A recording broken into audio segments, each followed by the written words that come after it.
Le soleil était bas sur Lexington, Kentucky, projetant une lueur dorée sur les rues. L'officier Mark Anderson ajusta son rétroviseur alors qu'il était assis dans sa voiture de patrouille, scrutant paresseusement la circulation devant lui. Sa partenaire, Emily Carter, tapotait son stylo contre son bloc-notes en notant les observations de leur appel précédent. Ils étaient garés près d'Ashland Avenue, où le quartier passait de maisons unifamiliales modestes à des condominiums haut de gamme. C'est à ce moment-là que Mark aperçut un élégant véhicule noir qui passait devant eux, conduit par une femme afro-américaine vêtue d'un costume bleu marine sur mesure. Ses cheveux étaient soigneusement coiffés et sa posture était droite et équilibrée, mais quelque chose dans son comportement semblait irriter Mark. « Regarde ça », marmonna-t-il d'un ton empreint de dédain. « Une voiture de luxe, je parie qu'elle prépare quelque chose. » Emily leva les yeux de ses notes. Elle ne pressait pas le pas et ne semblait pas troublée. « Pourquoi ?» demanda-t-elle prudemment, cherchant à comprendre le problème.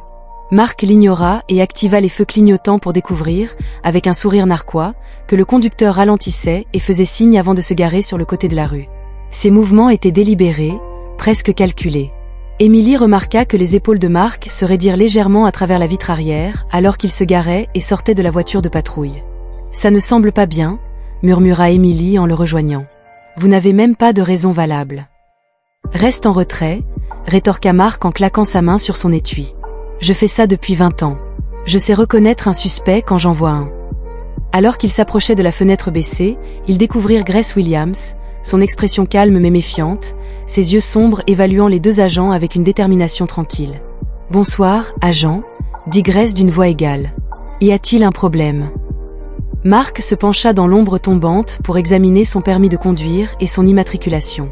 Il aboya, ignorant sa question. Les mains de Grace bougèrent avec précaution pour récupérer ses documents, les plaçant sur le tableau de bord avant de les glisser. Emily observa attentivement, notant le léger tremblement dans les doigts de Grace. Son instinct lui disait que quelque chose n'allait pas, non pas avec Grace, mais avec Mark. Son comportement était passé de la routine à une agressivité inutile. « Qu'est-ce qui vous amène dans cette partie de la ville, Miss Williams ?» demanda Mark en feuilletant ses documents, son ton sec. Grace pencha légèrement la tête, gardant sa voix mesurée. « Je suis en route pour une réunion. » Les lèvres de Mark se retroussèrent. Ça doit être une réunion au volant d'une voiture comme celle-ci. Emily sentit un nœud se former dans son estomac. La tension était palpable et les passants commençaient à remarquer l'interaction. Elle s'approcha de Mark, sa voix basse. « Coopérer sans dégénérer. » Mais Mark tirait déjà sur la poignée de la porte du véhicule. « Sortez de la voiture », ordonna-t-il, resserrant sa prise autour de la porte. Mon sang-froid affaiblit un moment. « Y a-t-il une raison à cela ?» demanda Grace d'une voix ferme mais calme. « J'ai dit, sors », grogna Mark en ouvrant la porte. Grace déboucla sa ceinture de sécurité, ses mouvements délibérés, et marcha sur le trottoir. Le cœur d'Emily s'accéléra alors qu'elle voyait Mark attraper le bras de Grace avec une force inutile, l'attirant sur le côté de la voiture. Grace trébucha légèrement en se rattrapant contre le cadre de la porte. « Ça suffit », s'exclama Emily en s'avançant, sa voix tremblante mais déterminée. « Elle n'a rien fait de mal. » Mark lui lança un regard noir. « Reste en dehors de ça, recrue. » Grace redressa sa veste en soutenant le regard de Mark. « C'est de l'harcèlement, Anderson, » dit-elle d'une voix ferme. « Je connais mes droits. » Mark sourit en se penchant plus près. « Ici, les droits sont ce que je dis. » La mâchoire de Grace se serra, mais elle ne recula pas. Emily, qui se tenait à quelques mètres, ressentit une montée d'émotions contradictoires. Peur, colère et un sens croissant de responsabilité. Ce n'était pas simplement un autre contrôle routier, c'était quelque chose de bien plus sérieux. La tension autour de la voiture était palpable. Mark resserra sa prise sur le bras de Grace alors qu'il la poussait plus près du véhicule. Son sac tomba de son épaule, son contenu se répandant sur le trottoir. Des clés, un téléphone, un petit bloc-notes. Grace expira brusquement, mais garda son calme. « C'est complètement inutile, Grace, » dit-elle d'un ton sec mais contrôlé. « J'ai obéi à tout ce que tu as demandé. » Mark se moqua en s'accroupissant pour fouiller dans ses affaires sans autorisation. Ses mouvements étaient délibérés et calculés, comme s'il cherchait quelque chose pour justifier son comportement. « Qu'est-ce qu'une femme comme toi fait en conduisant une voiture comme celle-ci » marmonna-t-il. Emily s'approcha, les mains serrées sur ses côtés. « Ce n'est pas un protocole, nous n'avons aucune raison valable de fouiller ses affaires. » Mark lui fit signe de partir sans même prendre la peine de la regarder. « Tu as beaucoup à apprendre, recrue. » C'est comme ça que tu gardes les rues propres. Grace, d'une voix ferme, dit « Officier Anderson, vous violez mes droits, vous n'avez aucune raison de fouiller ma propriété. » Mark se redressa en brandissant une de ses cartes de crédit, comme si c'était une preuve d'incrimination. « Preuve que vous ne pouvez pas me faire la morale, madame. Vous êtes dans ma ville. » Une petite foule commença à se rassembler sur le trottoir, leurs murmures devenant de plus en plus forts. Plusieurs personnes sortirent leur téléphone pour enregistrer la scène. Grace remarqua, mais garda les yeux fixés sur Mark, refusant de détourner le regard. La poitrine d'Emily se serra lorsqu'elle vit Mark reculer vers la voiture, sa main glissant dans sa poche. Son pouce accéléra lorsqu'elle remarqua un petit sac en plastique entre ses doigts, un sac qu'il n'avait pas pris dans les affaires de Grace. « Mark !» siffla Emily, sa voix à peine au-dessus d'un murmure. « Qu'est-ce que tu fais ?» Il ne répondit pas. À la place, il se pencha dans la voiture et glissa le sac sous le siège du conducteur. Se retournant vers la foule, il leva les mains de façon dramatique comme s'il venait de découvrir un trésor. « Eh bien !»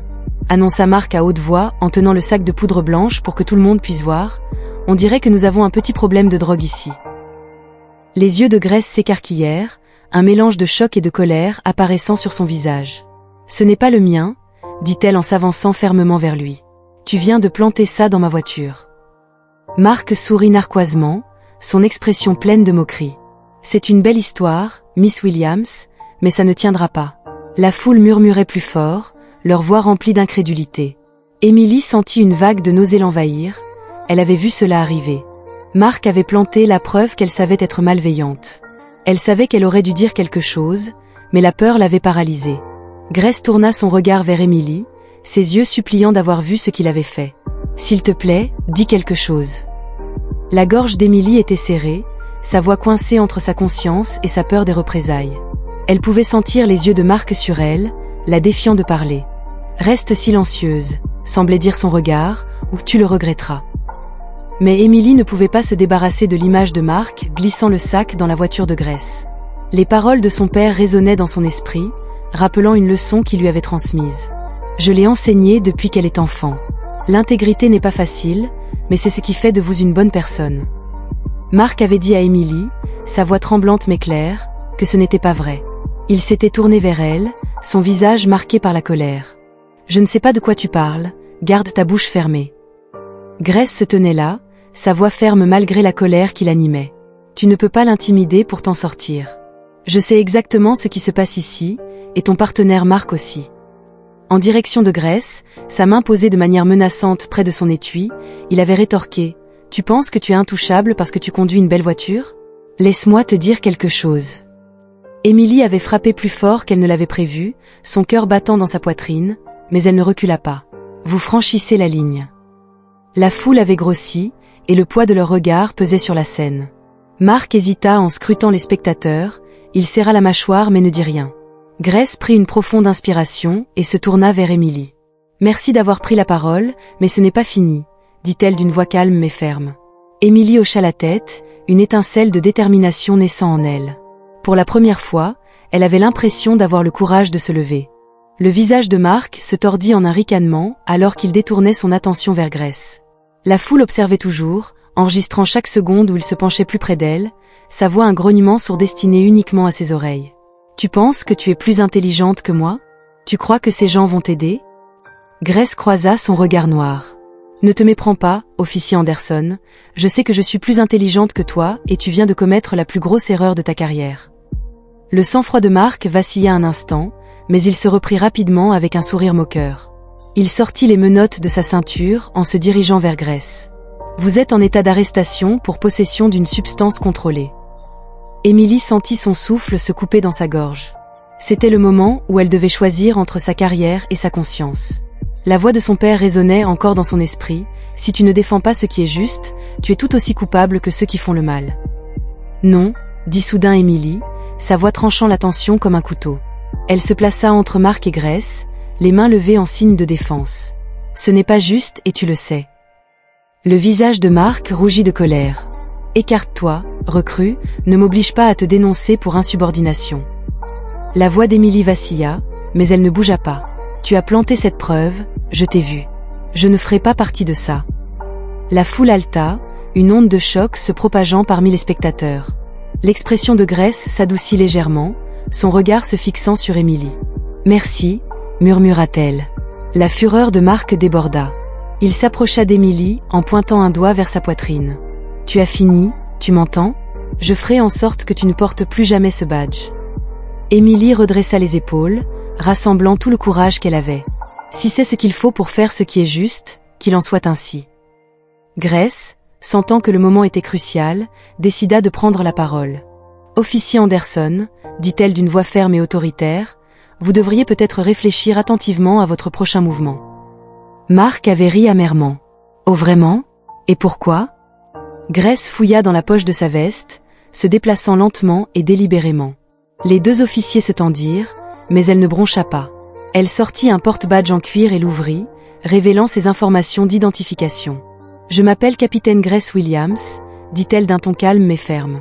Je suis le nouveau commandant de cette circonscription. » Pendant un moment, il n'y eut que le silence. Marc regarda l'insigne, sa bouche s'ouvrant et se fermant comme un poisson hors de l'eau. Émilie sentit ses genoux faiblir sous le poids de la révélation. « Ce n'est pas possible, » balbutia Marc, sa confiance s'effondrant. « Tu ne peux pas être. » Grace l'interrompit. « Tu n'as même pas pris la peine de demander avant de décider que j'étais une criminelle, n'est-ce pas ?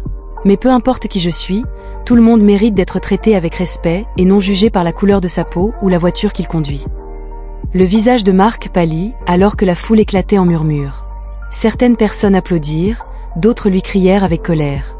La réalité de ce qu'il avait fait, ce qui venait d'être exposé, semblait s'enfoncer dans ses pensées.